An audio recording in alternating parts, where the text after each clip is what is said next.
This is part 2 of rebuilding section 2 of my layout.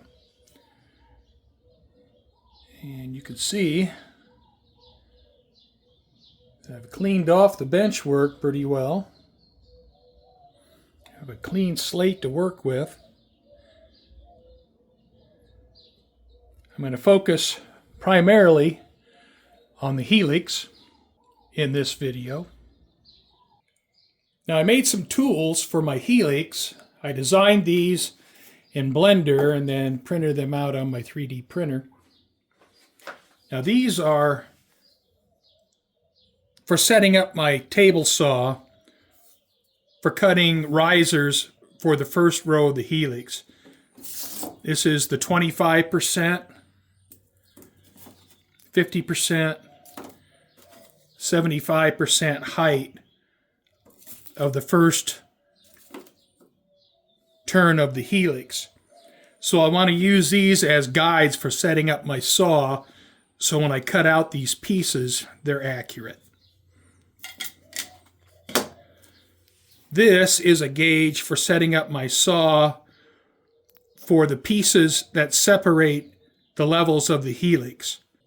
So you can see I have this gauge set up to cut about halfway into the depth of this plywood.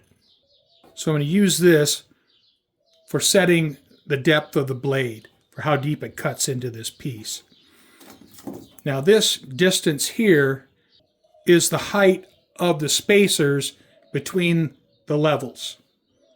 So I'm going to use this as a fixture for setting up my fence, cutting the depth of the plywood, using this up against the fence, and then this to set my blade height and position, so that when I cut my risers that go between the levels, they're all exactly the same. I made up 10 of these fixtures for when I'm putting the Helix together.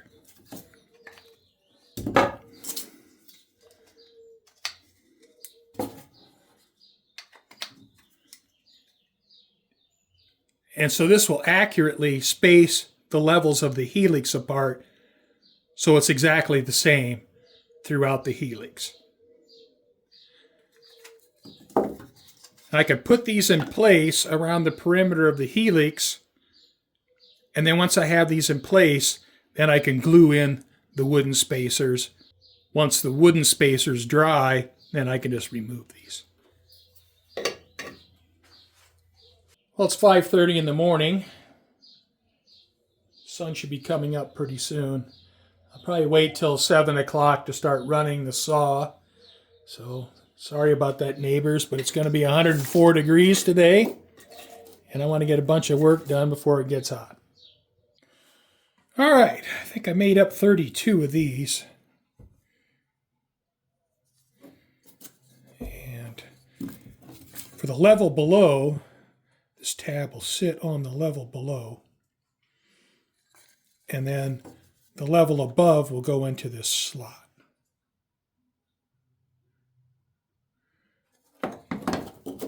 And you can see how it matches up to my fixture that I used to set the saw. And the way these will work is, this will sit down here and this will slot in like this. Here I cut my risers, and here is my test fixture, and I have this long enough where I can get to the teeth on the blade on each end. And I mean, these are very, very, very close to being the same width. So this is the quarter turn riser. This is my half turn riser. And again, you can see this test fixture, getting my saw set up. I could cut this very accurately. This is my half turn riser. And then with my 3/4 turn riser. Again, it's my test fixture here where I set up my saw. I cut almost an exact duplicate. I mean, it's extremely close. And that's my 3/4 turn riser. And then I have these base plates, 5x5 base plates. And these risers will sit on these base plates. I'll probably glue these in place. Before I permanently start installing the Helix, I want to be certain of how I want it clocked. So what I'm doing is I'm soldering together a couple pieces of flex track.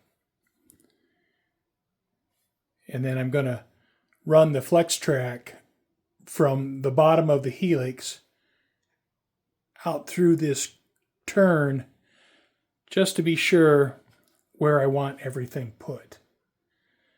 Now, the further back I can put the entry, the bottom entry to the Helix, the better off I am. But since I have so little room here, there's a point where it just can't go back any further. And so now I'm just trying to find where that point is. I'm pretty comfortable with this arrangement right here. Now I have 2 inches of clearance between the Helix and the tunnel portal, which gives me room for scenery here, some rock castings. I have 2 inches between the tunnel portal and the edge of the layout, so I have room for scenery, or in this case, rock castings. If you look at the radius of the track, the curve is pretty gentle, and I don't want any issues leading up into the Helix. So I like how this curve is shaped leading up into the entrance of the Helix. And from this angle, you can see how it transitions out of the tunnel portal to 2 inches from the edge of the benchwork. All right, I have my roadbed template here. Now down in here, I have the tunnel portal. And also on the end here, it's wider because it's going to be transitioning into scenery, where back behind the tunnel portal, there is no scenery. And I've made my template a 1/2 inch wider than my track pattern on each side. It gives me a little bit of variation in case I'm off a little bit with what I marked out. This piece of roadbed is necessary to be in place before I start adding additional levels to the Helix. So once I get these first Helix pieces in place, then I'll have to put this in place. All right, I'm starting to attach the risers at every 90 degrees. So this is the 3/4 turn riser here, and you see I have the level on it. Had to shim this one a little bit, but getting them nice and level is important. Get this Helix started off on the right foot. I have the 4 plates and 3 risers in place now. I put these plates in place just to give the Helix a nice stable footing. So everything's going to start 1/2 inch up off the benchwork. So here's my starting point, 1/4 turn, 1/2 turn, 3/4 turn. All right, I have things set in place. The only thing I have glued right now is this splice. And I have a 1/2 inch plate underneath here, splicing these 2 halves together. I'm going to let this set up for a while, and then afterwards I'll put some screws in it. I've tried to get this lined up, and I aligned it to this mark I scribed here on the foam, but granted, these pieces are not perfectly round, and so all I can do is just give it my best guesstimate. And I've tried to center this up on this riser. This riser is 4.5 inches wide, and the road bed is 5 inches wide. So I've tried to center it up on here. And I've also, when I put this plate in, I put the plate in right on this line. And when I put my square here, it touches the outside of this roadbed. And the same here. You know, I know this looks like a mess, but you can see where I'm on the line and I'm touching here. Of course, this is not round. Now I have 2 3/4 inches clearance here between this piece of roadbed leading out of the Helix and the second tier. Now I think that'll be enough clearance, not running double stacks or anything like that. And that was my biggest concern, is coming out from underneath the Helix, having clearance to get away from the Helix, but I think I'm going to be good. Now with this plywood being a 1/2 inch thick and the end of the Helix back here being on a 1/2 inch plate,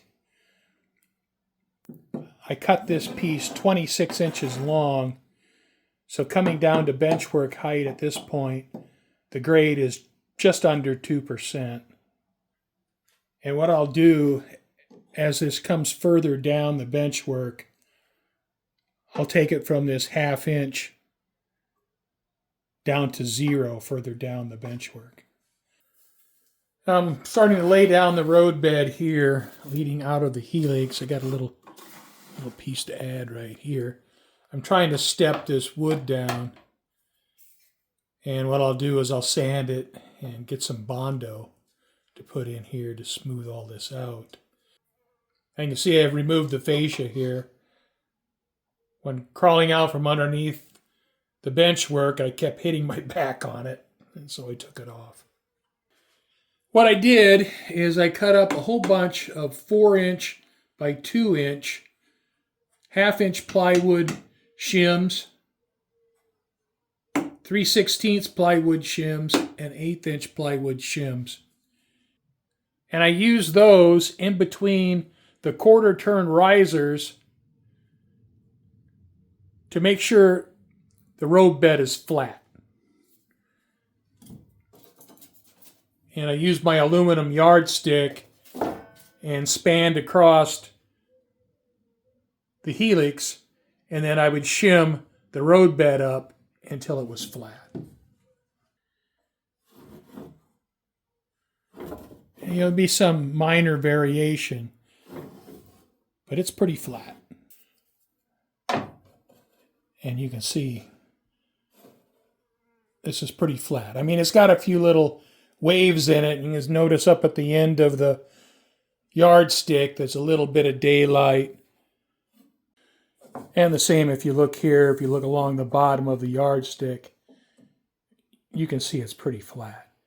It's not perfect, but it's pretty good.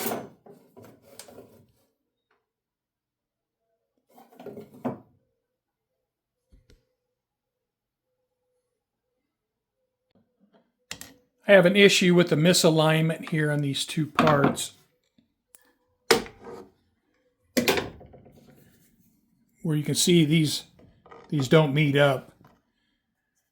What I'll do is I'll take a jigsaw and trim this out.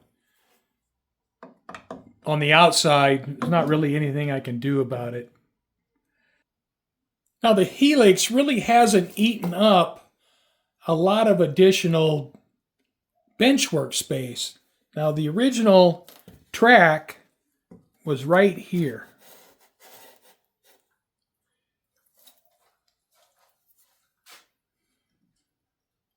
And the Helix does go over the original track, which is right here. But really, only about this part of the Helix protrudes into where I had track before. So I didn't have to give up a lot of real estate. And if you look back here, you can see these two lines right here.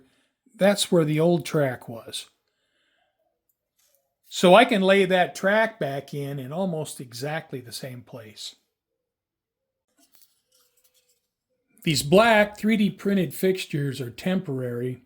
I have those in place to space everything out so it's exactly the same.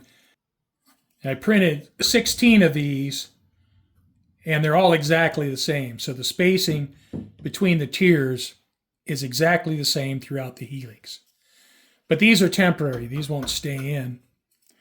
But I'll leave this in place until I install these. Now I cut up about 32 of these, and these will just go into place, and I'll glue them. Once the glue dries, then I'll remove these 3D printed parts.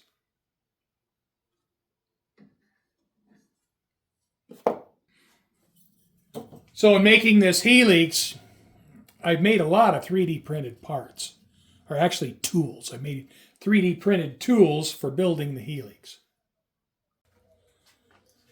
Now right here at this point, I'm going to be going from just putting my track on the plywood and transitioning to cork roadbed.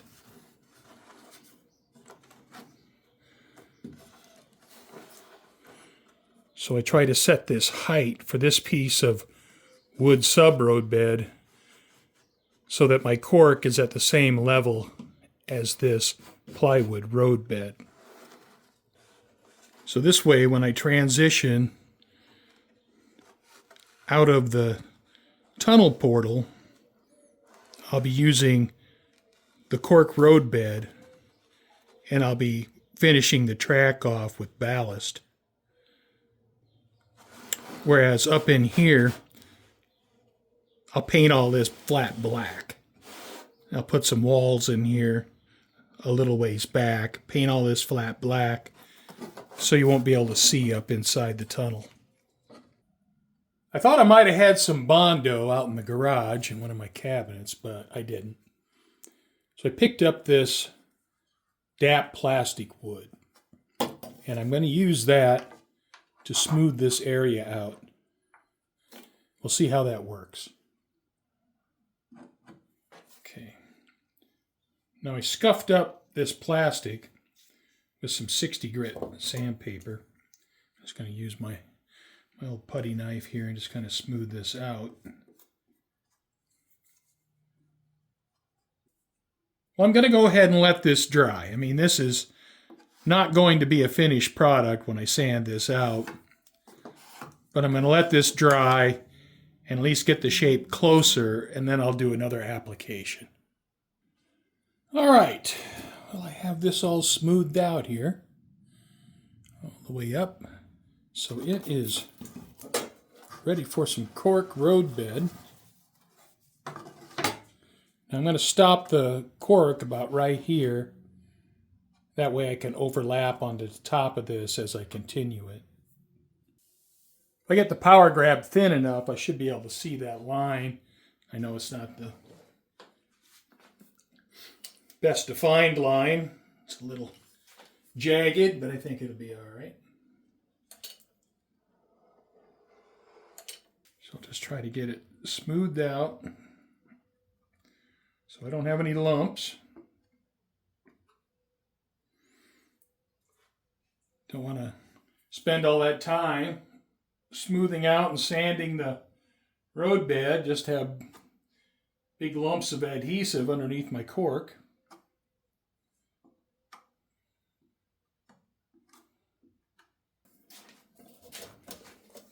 And I'll sand the edges of this cork later.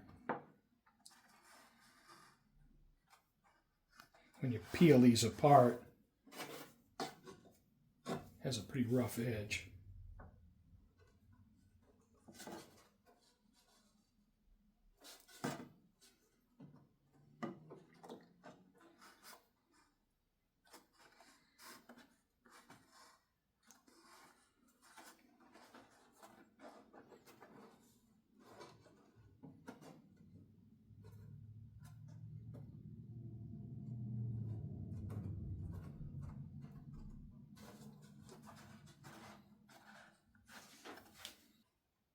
I'll give this power grab a few hours to cure, and then I'll sand the top of it and the edges and get it all cleaned up. I have the roadbed installed. I have it sanded. I have the edges sanded. And it's sanded flat. You can see where it is in relationship to the tunnel portal. This seems like a good place to end this video. So I have to get some 20 gauge wire so I can start soldering feeders onto flex track. And then I can start installing the flex track on the Helix. So I'm going to end this one here. I want to thank you for watching, and hope you come back and join me again.